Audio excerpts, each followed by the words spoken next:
Hello, this is Dr. Joseph. We're back with more calculus.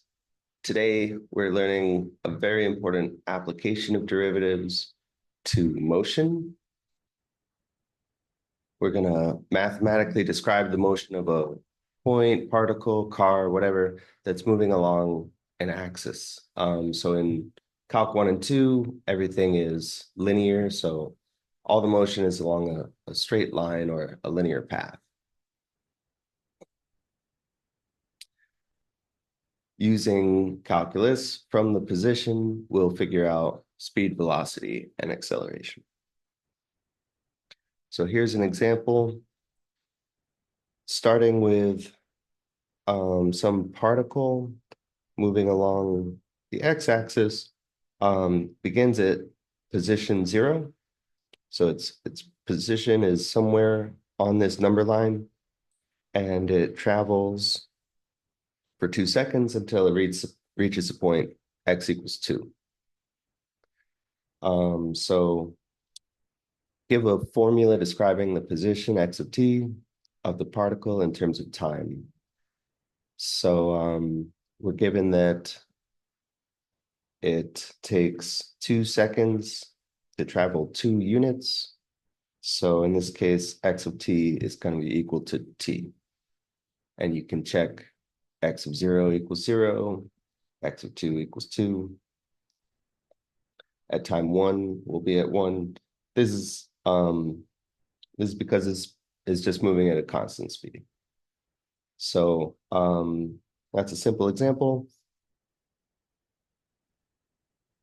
Constant speed of 1 unit per second along the x-axis. Slightly more difficult example. Say we begin at time 0, and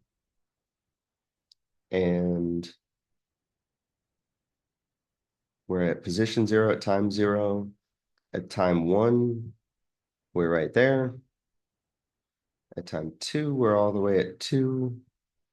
And so you can figure out a formula for this would be t squared over 2. So let's check at 1, it was at a half. At 2, it's at 2, which is 4 divided by 2. So this checks out. So this is just an example of a position function. You'll be given this function generally, and then asked to take its derivative to figure out velocity. So here's the terminology. If x of t describes your position at time t, we call that a position function. The derivative of that with respect to time is the velocity function. And we often call that v of t. It's also x prime of t. So velocity has both magnitude and direction. The direction is the sign. So since we're just moving along a straight line, since we're moving along a straight line, and we've identified that line with the number line, there's a positive direction and a negative direction. So if you're going this way, your velocity is positive. If you're going this way, your velocity is negative.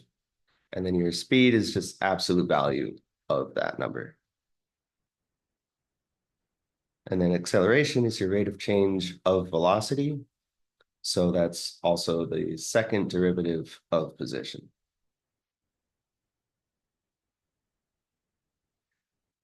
A useful thing to remember is how units work with derivatives. Every time you take a derivative, you just get the unit for your independent variable showing up in the denominator. So position is measured in whatever unit of distance we're using. Then velocity will be that same unit of distance over whatever unit of time you're using. And then acceleration will be units of distance over units of time squared. So here's an example. The height of a toy rocket shot straight up into the air can be modeled by the function h of t equals negative 9.8 t squared plus 250 t plus 5. T is seconds, time in seconds, and h of t is feet. what is the initial height and velocity of the rocket? Okay, so initial height is super quick. That's just h of 0. And so that's going to be 5 feet. Initial velocity, I need to first find my velocity function, which is going to be h prime of t. So that's negative 19.6 t plus 250 using the power rule. And so let me actually scooch that down because this is my velocity function. My initial velocity is the velocity at time 0. So I'm just plugging in 0 to that formula. So that's going to be 0 plus 250 is 250. And here's where I need to make sure I get the units right. We've got distance in feet and time in seconds. So this is feet per second.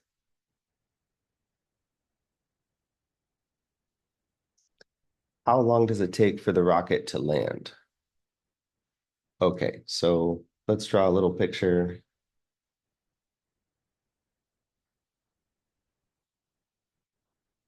So let's see, this is land. No, remember our initial height was 5, so maybe it's sitting on a little table or something. There's our rocket, and it's going to go up for a while, and then of course it's going to come back down, right? So that moment that it hits the ground is the first time for positive t, at least, that the h of t is equal to 0. So I'm gonna set h of t equal to 0 and solve. And for this, you should use the quadratic equation. So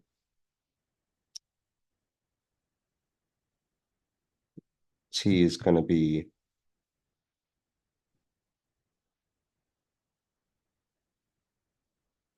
b plus or minus the square root of b squared minus 4ac divided by 2a.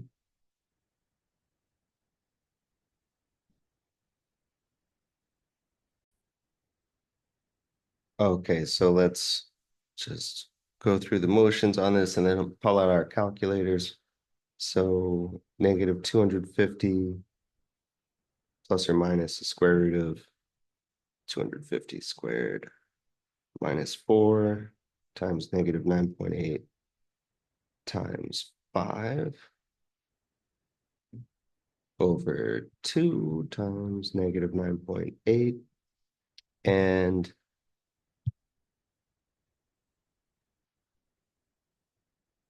I'm not going to go through plugging that in, but the roots that you get are t equals negative 0.02 and 25.53. So here's where we have to interpret a tiny bit. We're thinking of this situation. We modeled it to start time at 0. So this negative time is immaterial.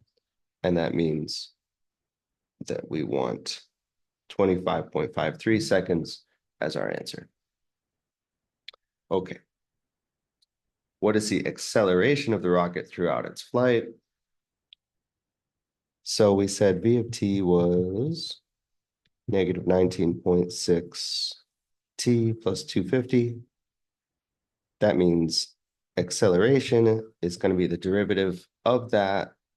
And so that's negative 19.6 constant function. And that makes sense because acceleration due to gravity for a small object near the surface of the Earth is a constant, right? So it's negative 19.6 feet per second squared That's the actual amount, because we did our homework. Okay, constant acceleration towards the Earth. Example 2. Suppose the position of a particle after t seconds is x of t equals 4t minus 2t squared meters. So this is just some object moving along a line. A, at what times is the velocity of the particle positive, negative, or zero? What does this tell you about the particle? And then sketch the path of the particle between 0 and 2 seconds. So v of t is x prime of t, so this is just 4 minus 4t. Let's solve for where this is 0 first. So if this is 0, then that means 4t is equal to 4, or t is equal to 1. And we can assume this is talking about seconds. Oh yeah, it says seconds here. So at t equals 1 seconds, we have a velocity of 0 meters per second. Now I need to still answer when is the velocity positive or negative. So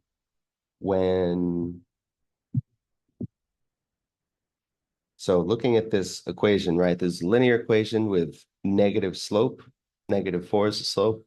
So if we got to 0 at time 1, that means before time 1, the velocity must have been positive because it's decreasing. So velocity is positive before t equals 1 and negative after t equals 1 second, because it's going to keep on decreasing, right? Okay, so sketch the path of the particle between 0 and 2 seconds. So let's figure out a couple of reference points. Our position at time 0, we plug in and we get 0. So maybe right here is 0. That's where I start.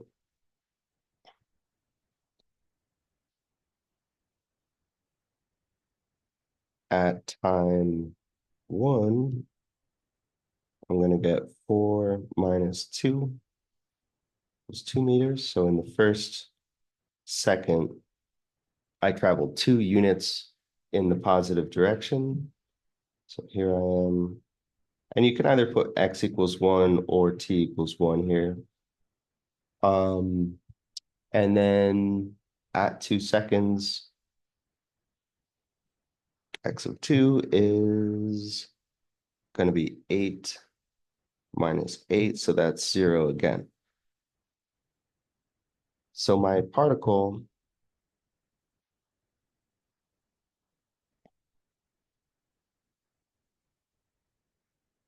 let's grab a different color. Starts here,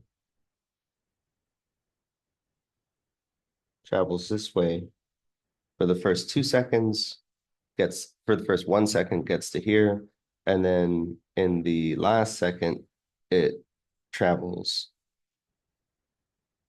back to where it started. That's all you have to do. Okay, so here is our try it yourself problem. This is a really fun problem. So we're in the African savannah, and a lion is chasing a zebra along a fixed path P measured in meters. Makes sense. The lion would be following the zebra, right? They're both moving along the same path. So after t seconds, the positions of the lion and the zebra are given by L of t and Z of t. And this is the most animation you'll probably ever see in one of these videos. The lion is pursuing the zebra, and then bam, he gets the zebra he takes him down. All right, so quality workmanship. This is fun stuff. So here are the questions. A, how far away is the zebra from the lion when the chase begins?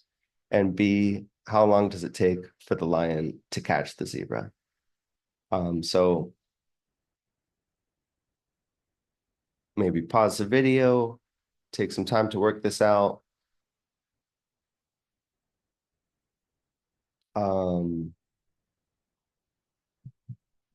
Why don't I just add a part C? I don't, because this currently doesn't have a lot of calculus to it. So what if we add a part C that says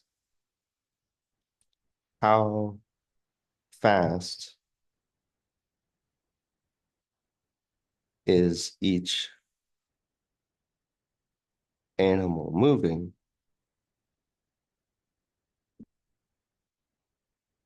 when the lion catches up, when the lion catches the zebra. Okay, so there's an extra little twist to it. I only have the answers for the first two. So you can figure out the other one and check with your instructor. All right, that's all for today. Hope you enjoyed that. Have a nice day.